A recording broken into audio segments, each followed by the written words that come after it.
जो आम आदमी पार्टी ने उस झुग्गियों के ऊपर वोट मांगा, इन्होंने बिजली फ्री के ऊपर वोट मांगा, पानी के फ्री पर वोट मांगा, आज वही दिल्ली की जो रेलवे की जमीन पे कब्जा करके बैठे वो लोग, जो झुग्गियों पे किराए पे उठा रहे हैं वो लोग हैं। और ये जो कहते हैं ना, क्या कहना चाह रहे हैं मेरे भाई? क्यों मेन बात सरकार मतलब क्या कहना चाह रहे हो? कौन रहा है? ये आम आदमी पार्टी और कांग्रेस बढ़ा रही है ना। अच्छा, क्यों बढ़ा रही है ये? कैसे? और घटाने का काम ये है कि दिल्ली सरकार ने, रेखा गुप्ता ने जो काम किया है हाँ। वो सबसे बेहतरीन कर रही है। बहुत बेहतरीन काम कर रही है सरकार, बहुत बेहतरीन काम कर रही है। हाँ जी, कर रही है। पॉल्यूशन से मुक्ति मिल जाएगी इस बार, मिलनी चाहिए।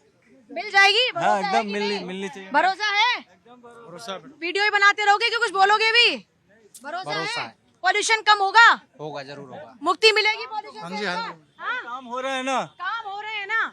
संजय जी ये क्या कह रहे हैं? कह रहे हैं बढ़िया काम कर रही है मैडम। ये दर्द से विपक्षी पार्टी के लोगों के पेट में हो रहा है। इसकी खबर भारत 24 से दिसंबर जनवरी में इनको मालूम पड़ जाएगा। आप ही यहीं से दिखाती रहेंगी पॉल्यूशन देखो कितना फैला हुआ है, तो ये तो इनके ऊपर छोड़ दी। किसानों की चिंता कर रही है। कर्नाटका में जाकर देखो, 1000 से ज्यादा किसानों ने आत्महत्या करने का काम किया। पंजाब के अंदर जो किसान धरने पर बैठे थे उनको बुलडोजर से भगाने का काम किया। रात में बुलडोजर किसने चलाया? आम आदमी पार्टी वालों ने चलाया। कर्नाटका में कांग्रेस की सरकार है। 1000 से ज्यादा। अब इसका जवाब क्या है?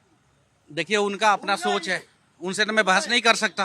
पर आम जनता है, जवाब तो अगर आम जनता मांग रही है तो बिल्कुल जवाब देंगे। नहीं, आम जनता बिल्कुल सवाल के लिए है, लेकिन यदि आप अंधभक्ति में लीन होकर के बात करेंगे कि इनका कर्नाटका अंधभक्ति में का हो गया और क्वेश्चन आम आदमी पार्टी दिल्ली में बुलडोजर चलवा दिया, अब इस आदमी से पूछिए आम आदमी पार्टी ने बुलडोजर कब चलवा दिया, तो इसे बहस करने वाली बात है तो मैं नहीं कर पाऊंगा।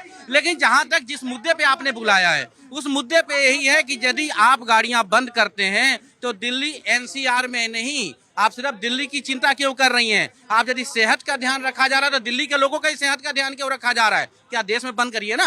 और दूसरी बात है कि जब पहले से ही आपने 10 साल और 15 साल की गाड़ियों को बैन कर रखा है तो डीजल और पेट्रोल किस लिए बैन हो रहा है भाई? किस लिए बंद करने की जरूरत? जब गाड़ी आपकी बैन है मतलब आपसे क्या कानून भी नहीं संभल रहे हैं, आप उसे भी इम्प्लीमेंट नहीं कर पा रहे हैं। गाड़ियां आ रही हैं दिल्ली में तो डीजल पेट्रोल बंद करो। मैं गाजियाबाद से लेके आऊंगा, रोक लो। मैं फरीदाबाद से लेके आऊंगा, रोक लो। बोल तो रहे बॉर्डर पे रुकेंगे। अरे आप बॉर्डर पे कहाँ रोकोगे? हमारे गाड़ी में पेट्रोल है, तुम खाली पेट्रोल रोक रहे हो ना। आप गाड़ी में पेट्रोल, और रही बात चालान की, नहीं, अंदर एंट्री करेंगे, बॉर्डर पे भी तो उन लोगों ने तैनात किया ना, बॉर्डर पे भी तो फिर डीजल पेट्रोल कहाँ से है? पॉलिटिक्स करना है, जनता को मूर्ख बनाना है। कैसे पॉलिटिक्स? बिल्कुल पॉलिटिक्स कैसे है है। politics? आपको बाहर बिहार गलत बात है। बिहार- 10 अगर गाड़ियों के लिए एक नियम बनाया गया, पॉल्यूशन को लेकर एक कदम उठाया जाए, गलत है सर। गलत क्या है इसमें मुझे ये बताइए, गलत क्या है? बिल्कुल गलत है। पॉल्यूशन अगर बढ़ता है तो एक एक्शन लिया जा रहा है, उसमें क्या दिक्कत है? हमारे देश के लोगों की स्थिति यह नहीं है कि वो हर 5 साल में गाड़ी बदल दे। यही 5 साल में गाड़ी बदलते ये नहीं है स्थिति। अरे जनाब, ये और लोग ये इन्होंने आप पर आरोप लगाया कि किसानों को, और ये जो जिन शब्दों का इस्तेमाल किया, मैं तो वो शब्दों का इस्तेमाल भी नहीं ये करना ऐसी ऐसी बातें कर रहे हैं, विषय तो है नहीं। जिस विषय पर बात चल रही है पोल्यूशन, दिल्ली की के अंदर हर वो विषय को लिया जाएगा जिससे पोल्यूशन कम हो सके। पूरे जिंदगी भर में कितने सर, लोग, एक सवाल तो लोगों को आता है ना, आपने कह दिया कि अब ना इस गाड़ी को पेट्रोल मिलेगा, किसी के साथ इमरजेंसी हो जाए, किसी को गाड़ी लेकर जाना पड़े, आपने तो कह दिया नहीं है पेट्रोल। तो एक मीडियम वर्ग तो ये सोच रहा है कि आम आदमी के अगर आधार पर देखा जाए तो उसको तो लगेगा ना कि भाई एकदम झटका हो गया, अब कहाँ से नई गाड़ी खरीदेंगे एकदम से। ये चीज आज नहीं बताई गई एकदम से, ये लगातार 6 महीने से पहले ये उनका जिनका समय खत्म होने वाला है, बिल्कुल 15 साल खत्म होने वाले हैं, या डीजल गाड़ी के 10 साल खत्म होने वाले, उनको मालूम है मेरी गाड़ी खत्म होने वाली है। और जिस समय पर ये सरकार बनी थी उसके 1 सप्ताह के अंदर ये बताया गया था। सर आजकल कोई गाड़ी 10 लाख से कम नहीं है ना। तो लो, मेरी 10 बात लाख तो एक आम आदमी के लिए कितना मुश्किल मैं है। बता तो रहा हूँ कि वो जो गाड़ियां भेजी जा रही हैं बाहर, एक वैगनार जिसका समय पूरा हो गया है, बता रहे थे कि 6000 में जा रही है, 25,000 की वैल्यू है गाड़ी। उस गाड़ी की ही इतनी खटारा वैल्यू हो चुकी है, स्क्रैप वैल्यू। मेरा मानना है कि दिल्ली के अंदर भाजपा सरकार ने 3 महीने पहले कह दिया था कि हम 1 जुलाई से पेट्रोल और डीजल नहीं देंगे पुरानी गाड़ियों का, तो उनको व्यवस्था करनी चाहिए थी। उसके बावजूद भी, इतने कड़े कानून के बाद भी, कहने के बावजूद भी कि वो कह रहे हैं लेकर आऊंगा, कौन रोकेगा? फरीदाबाद से लाऊंगा, गाजियाबाद से लाऊंगा, कौन रोकेगा? फिर एक बार लाके दिखाए तो गाड़ी में कैसे गब्त होगी और कैसे चालान होगा वो अपने आप जानेंगे। देखिए पूजा जी, ये कोई नई बात नहीं आई है। अगर शीला दीक्षित जी की सरकार के समय देखें तो उसमें कोई ब्लैंकेट बैन नहीं था, लेकिन जितनी कॉमर्शियल व्हीकल थी और जितनी सरकारी व्हीकल, उन सबों पे और डीजल व्हीकल, ये उस समय भी प्रावधान था कि 15 साल ओल्ड है तो इसको बैन कर दिया जाए प्राइवेट लोगों का। और ये आज से नहीं चल रहा है। केजरीवाल जी की सरकार थी दिल्ली में, तब भी ये मांग उठी थी कि ये जितने भी 15 साल पुरानी गाड़ियां हैं, चाहे वो प्राइवेट हो, सरकारी हो, कमर्शियल हो, सारी की सारी बंद होनी चाहिए। तो ये कोई जनता के सामने में सडनली कोई फैसला नहीं आ गया है जो जनता कह रही है नहीं हम क्या करेंगे हम क्या करेंगे। उनको ये बहुत दिनों से पता है कि हमारी गाड़ी 15 साल होने वाली है, वो पहले ही इंतजाम कर लेते हैं, उसे स्क्रैप में बेच देते हैं या फिर कहीं औने पौने दाम में बेच के वो निकल जाते हैं, दूसरी गाड़ी में इन्वेस्ट करते हैं। इवन इलेक्ट्रॉनिक व्हीकल जो आ रही है उसमें अगर आपकी गाड़ी ओल्ड है, आप उसको स्क्रैप पॉलिसी में बेचोगे तो इलेक्ट्रॉनिक व्हीकल में आपको सरकार 15-20% छूट भी दे रही है और उस स्क्रैप का वैल्यू तो आपको मिलेगा ही मिलेगा। तो यहाँ पे आम जनता के लिए पहले से ही बहुत इंफॉर्मेशन सूचनाएं हैं कि अगर आपकी गाड़ी 15 साल पुरानी है पेट्रोल व्हीकल तो वो अब नहीं चलेगी। और ये दिल्ली की जनता जान रही है, दिल्ली तो छोड़िए पूरे भारतवर्ष की जनता जान रही है। पॉल्यूशन का सॉल्यूशन ठीक है? देखिए, भारतीय जनता पार्टी की सरकार दिल्ली में जिस तरीके से चल रही है, ऐसे लगता है जैसे फुलेरा की पंचायत चल रही है।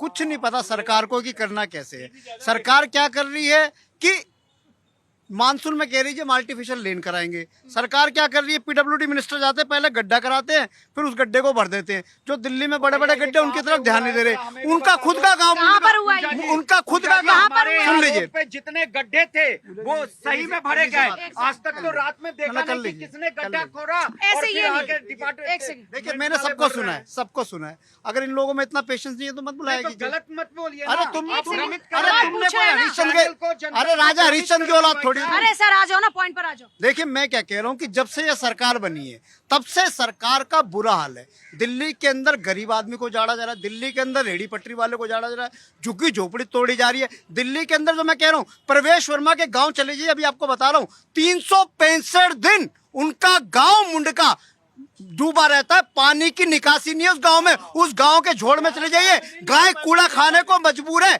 और पूरी की पूरी सरकार इस काम में लगी है। अब ये बताइए हुआ क्यों है? क्योंकि पहले दिल्ली के अंदर एमसीडी के अंदर एक एक एजेंसी को जोन दिया हुआ था, 14 एजेंसी काम कर रही थी स्क्रैप का। रेखा गुप्ता की सरकार ने आते 14 एजेंसी हटा दी, एक आदमी को स्क्रैप का ठेका दिया जो गाड़ियों को स्क्रैप करेगा। वो भारतीय जनता पार्टी का नेता है, पूरी की पूरी भारतीय जनता पार्टी की सरकार चोरी। मैं कह रहा हूँ क्या डिटेल्स है आपके पास? अरे ये बताएंगे ना, क्या डिटेल? ये बताएंगे, आपने ये क्लेम बताएंगे। किया। ये सर, स्क्रैप आपने की क्लेम किया ना, जो स्क्रैप पे जो स्क्रैप नाम का काम हो रहा है ये घोटाला है, नाम बताइए ये ना। स्कैम है, नाम ये स्कैम है। बताइए सर। अरे नाम बताइए ना सर। अरे इनको पता है नाम आप रेखा बताइए। किसको दिया, आप जाके देख लेना। इस टाइम ये आम आदमी पार्टी, सुन लीजिए, उस टाइम आम आदमी पार्टी की सरकार थी और उस टाइम कांग्रेस सरकार थी। उस टाइम क्या यहाँ सो रहे थे ये लोग? 11 साल से शीश महल में बंद थे अरविंद केजरीवाल, 11 साल से शीश महल में बंद थे। जब चुनाव आता है, चुनाव के बाद वो सड़क पे होते हैं। और सुनिए सॉल्यूशन, एक सेकंड, सॉल्यूशन क्या है? सॉल्यूशन आप बताइए। सोल्यूशन से पहले मेरा कहना है, इन्होंने कहा कि 14 एजेंसी थी बंद करके एक भाजपा के नेता को दे दिया गया है। या तो आप झूठ बोला है आपने, या माफी मांगिए, या नाम बताइए। मैं आपको चैलेंज करता हूं कि नाम बताइए कौन है। ये गड्ढे के, ये कह रहे हैं गड्ढे भी खुद करते हो, भरते भी खुद हो। ये तो ऐसी बात है कि गड्ढे इन्होंने किए थे, 11 साल में गड्ढे भरे नहीं गए। अब जब गड्ढे भरे गए तब इनको खराब लग गया, गड्ढे कैसे भर गए। ये सरकार गड्ढों की सरकार है। सर, सुन नाम लीजिए। बताइए। अरे सरकार, आप भी सुनना नहीं चाहती क्या? नाम बताइए आप सुनना ना। चाहती नहीं? मैं सुनना नाम चाहती? पूछ रही हूँ। अरे ये बताएंगे नाम ना, पूरी जनता ये सुनना बताएंगे चाहती है। बीजेपी का कौन आपने सा नेता नाम किया है। ना। अरे ये बताएंगे। बताइए सर, क्या इसका कोई और भी सॉल्यूशन है? देखिए, अभी हमारे सामने AI का AQI मीटर लगा हुआ है, उसमें 142 दिख रहा है। और जब दिवाली का समय आएगा अक्टूबर में 500 करोड़ 500 क्रॉस कर जाएगा। मुझे समझ में नहीं आ रहा कि कैसे वकालत हम कर रहे हैं। क्या बुजुर्गों से प्यार नहीं है? आप जाइए हॉस्पिटल में, सांस की बीमारी होती है जब पोल्यूशन बढ़ जाता है, सांस नहीं ली जाती लोगों से, और जिनको एस्टमिक प्रॉब्लम है उनकी हालत खराब हो जाती है। और मैं एक बात कहता हूँ, ये तो मैंने पोल्यूशन की बात कही, पोल्यूशन का सीधा संबंध है पॉपुलेशन से। जहाँ पॉपुलेशन ज्यादा होगी वहाँ पोल्यूशन ज्यादा होगा।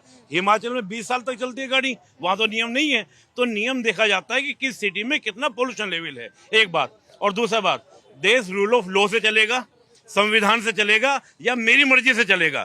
देश चलेगा रूल ऑफ लॉ से, कानून से चलेगा। जब कानून है 15 साल का, 10 साल का, तो क्यों हम कानून तोड़ेंगे? अगर हर कोई कानून तोड़ने लगेगा तो अराजकता। अगर कोई इस कानून का विरोध कर रहा है तो मैं कहूंगा वो अराजकतावाद का समर्थन कर रहा है, वो अनार्की है। अराजक है, अराजक है, अराजक है। आप अराजक नहीं, हम अराजक नहीं है। लड़ने की जरूरत नहीं है, लड़ने की जरूरत नहीं है।